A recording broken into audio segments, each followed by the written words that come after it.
हार्दिक शुभकामनाएं। और इसने जितने लोग आप लोग आते हैं, इंडियन भारतीय लोग हैं, जो हमारी संस्कृति है, जो परंपरा है, आप लोग उसको बना के रखते हैं, ये सबसे बड़ी उपलब्धि है। फिर जो होता है, इन्होंने बहुत सुंदर जो है भगवान के लिए सब लोग मिल करके भी गाए हैं, लेकिन सबसे ज़्यादा उनका भी है ज़्यादा योगदान है। और उन्होंने भगवान को बुलाया है। किसको बुलाया है?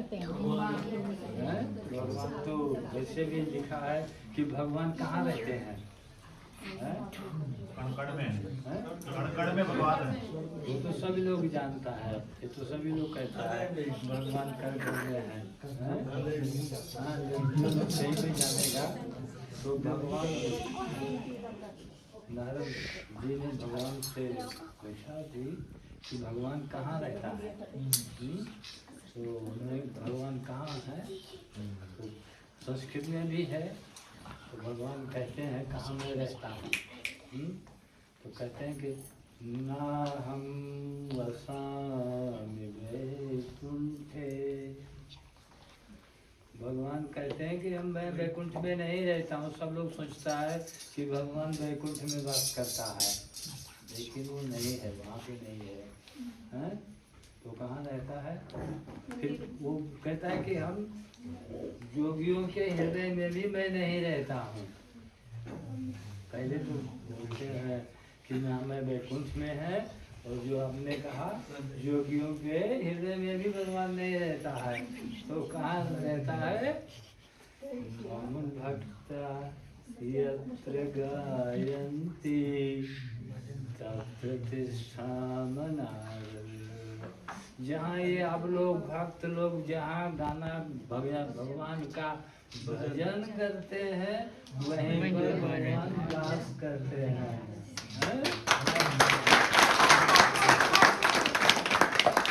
तो ये आप लोग जहाँ भी पहुँच जाएंगे, जहाँ बैठ जाएंगे, भगवान का गान करेंगे, वहाँ भगवान वास करेंगे, प्रकट हो जाएंगे।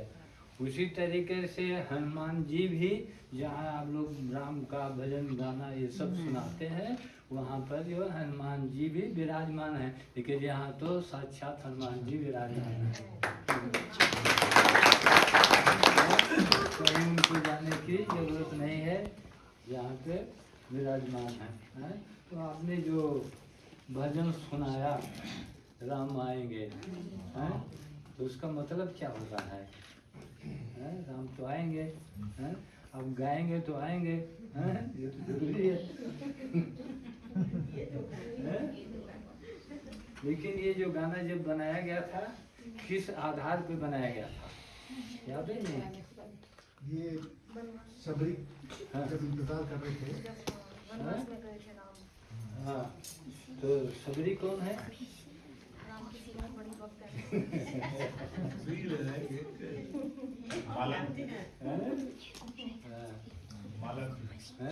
मालक जो बेर तोड़ देते हैं वो। हाँ, ये तो सब चलता रहता है, लेकिन उसकी असली कहानी क्या है, कैसे वो भक्त बन गई, ये जानना चाहिए ना।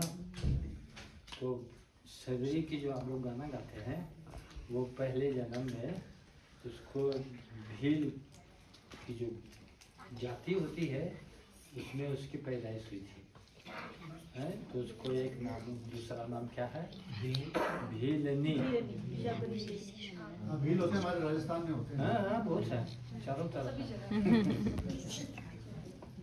तो जब उसकी शादी हो रही थी, और वो लंबी कहानी नहीं सुनाएंगे, साथ में जानेंगे, जिससे आप लोग समझ में जाएंगे।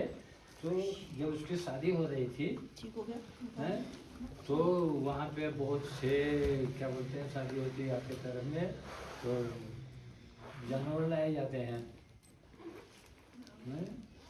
बकरी ये सब। तो बहुत से जानवर लाए गए थे। तो अपने माँ से उसने पूछा कि ये क्यों आए हैं यहाँ पे? तो उन्होंने कहा कि ये कल इनका क्या होगा? बात कर, बलि तो भगवान के लिए बोल दिया, वो भी ठीक नहीं है, कहेगा सब लोग खाएंगे, हैं?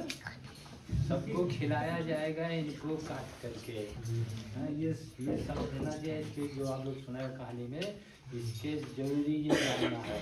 तो उन्होंने माँ ने जब ये बताया कि कल इनका वध होगा और कल इनको सब ठीक से बनाया जाएगा और सब लोगों को खिलाया जाएगा, तो उसको बहुत ही दुख हुआ क्योंकि मेरे कारण से इनका जो है वध होगा, मेरे कारण से क्योंकि शादी था ना, तो शादी में ही उसका जो शादी हो रही थी उसी में लोग क्या बोलते हैं, दावत देते हैं, खाना खिलाते हैं, तो बहुत सा चीज जो है बनाते हैं आजकल भी, हैं? तो इसलिए जानना चाहिए कि ये भगवान क्यों उसके घर में आए, ऐसे नहीं आ गए थे। तो उसने क्या किया कि मेरे कारण से वध होगा, तो उसे वहां से भाग गई। बाद में लोग सुना देंगे फ्रेंच में, हैं? क्योंकि ici il y a beaucoup de monde, si tout le monde connaît Hindi, तो पूछा कि ये parle un petit peu, जैसे ये सब जानना जरूरी है, जो भी आप गाते हैं कहीं सुनाते हैं, अभी वो बहुत सा इसके अंदर में है, लेकिन आप तो साथ में ही बता रहे हैं। तो उसके बाद में वो भाग गई, घर छोड़ दिया कि मेरे कारण से इनको नहीं मारना चाहिए। तो जाकर के जो है एक ऋषि थे, उनका नाम था मतंग ऋषि। तो पहले जातिवाद ये सब बहुत चलता था, नहीं, लेकिन ऋषि लोग थे तो वहाँ के वो जाकर के गई, तो उन्होंने, ऋषि बहुत ही दयालु थे और उन्होंने अपने आश्रम के पास में कुटिया बना करके दिया और वो वहीं पे रहने लगी।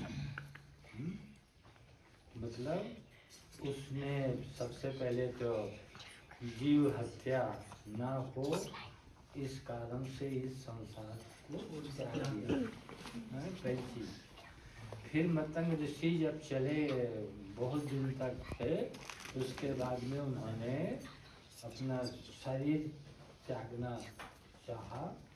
पहले लोग ऋषि लोग योग के बल से अपना शरीर छोड़ देते थे, जला लेते थे। तो उन्होंने क्या किया कि वो कहा कि हम जा रहे हैं, तो शिवरी से कहा कि शिवरी ने उससे कहा कि आप जा रहे हैं तो हम क्या करेंगे यहाँ रह करके। तो मतंग ऋषि ने कहा कि देखो हमको जाने दो और आप यहीं पे रहो, तो एक दिन आपके पास में जैसे मैंने कहा राम आएंगे। दूसरी तरीके से उन्होंने कहा कि एक दिन भगवान रामचंद्र जी आएंगे और आपको दर्शन मिलेगा। तो अब वो तो इसी में जो है, जब ये भक्ति बोलते हैं, भक्ति योग, तो जैसे आप लोग कह रहे हो आप लोग भक्ति योग में हैं, तो इसको भक्ति योग में पहला जो है 9 भाग है भक्ति योग में।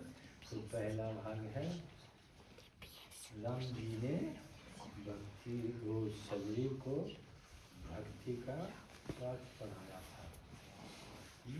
तो ज़्यादा नहीं लेंगे, अभी इसको ख़त्म करेंगे पहले, क्योंकि आप लोग सब लोग सुन लिए हैं, बढ़िया से सुनाए हैं। तो जब उन्होंने अपना तन छोड़ दिया तो सवेरे से कहे एक दिन राम आएंगे, अभी एक दिन आएंगे। अब तो थोड़ी देर में ही परेशान हो जाते हो, भागना शुरू करते हो। इतनी देर तो रुकना बहुत मुश्किल है। एक दिन आएंगे, अब वो तो नहीं कहा था कि कल आ जाएंगे, कोई पता नहीं है, तो इसीलिए इसमें कहा जाता है राम आएंगे, एक दिन आएंगे राम। तो वो रोज ही जो है, अब क्या करे, कोई आने वाला है, कोई अतिथि आएगा तो क्या करना चाहिए, साफ सुफ करती है, हैं? सफाई करती है। हाँ, तो राम फूल वूल आएंगे, बिछा हैं? देती है। तो ऐसे इस तरीके से ऐसे बीते बरस हजारों, इसी तरीके से रोज मतलब याद करते करते, इंतजार करते करते हजारों साल बीत गया। ऐसे बीते बरस हजारों पर नहीं प्रेम घटाए, हैं? लेकिन उनके अंदर में जो प्रेम है वो कभी भी कम नहीं हुआ। इसको बोलते हैं धैर्य धारण करना, हैं? तो आप कोई चीज़ मांग रहे हो भगवान से तो आप कहोगे जल्दी मिल जाएगा, तो नहीं होगा। जब आप धैर्य धारण करेंगे और हमेशा कहते रहेंगे तो जरूर भगवान सुनता है। और सीता जी का पता लगाते दोनों भाई आए, हैं? तो दोनों भाई वहाँ पर आए, हैं? तो लोग कहता है कि लोग बैल खाती है, चीखती है, तो सुनाने के लिए आप लोगों को कहानी के लिए होता है, हैं? लेकिन नहीं, तो वो फिर है सारे हर दिन वो अपने को बहारती थी, चीखे करती थी। उसके बाद में बैल ला करके, वहाँ तो जंगल में बैल ही मिलते हैं, हैं? तो उसके बाद में वो ला करके रखे रहती थी। तो उस दिन भगवान जिस दिन आ गए, आदमी ने बुला ही दिया भगवान को, हैं? तो भगवान आ गए, एक दिन आएंगे तो सही में आज भगवान आ गए, हैं? तो हम लोग देखा है ज़्यादा नहीं बोलेंगे, इसके बाद में है अगर कोई कहीं एक चीज़ पूछना होगा तो पूछ सकेगा। तो इसी तरीके से जो होता है वो बैल जो है सब्जी ने ला कर दिया और राम जी ने बैल खाया। तो राम जी ने लखन जी से कहा, खाकर भैया तुम भी देखो इसमें रस है कैसा, हैं? लक्ष्मण जी से भी कहा कि आप भी खा लो, भगवान तो है। जहाँ वो ये प्रेम की बात है, यहाँ भगवान तो प्रेम के भूखे हैं, जहाँ आप प्रेम प्रकट करोगे तो सब चीज ले लेंगे, ये होता है, हैं? तो लक्ष्मण जी ने जो है वो बैल जो है हाथ में ले लिया, और उसका नज़र बचा कर, उनका नज़र बचा करके फेंक दिया दूर से। तो वही जा कर के संजीवनी बूटी बन गई। इसी से उनको बाद में हनुमान जी ला करके वही बूटी पिलाया, तो वही बैल का नाम संजीवनी बूटी है, हैं? वो वहाँ से फेंका, वो वहाँ पर्वत पे जाके गिर करके संजीवनी बूटी हो गई, और बाद में उनको खाना पड़ा, पीना पड़ा, हैं? तो कहानी ये है, हैं? तो वो जो है संजीवन बूटी बन गई। और क्योंकि जो प्रेम से देता है, अगर उसका अनादर करेगा तो एक दिन उसको लेना पड़ेगा। तो ये तो है कहानी इसका जो है, तो राम जी को तो आ गए जो होता है, लेकिन जो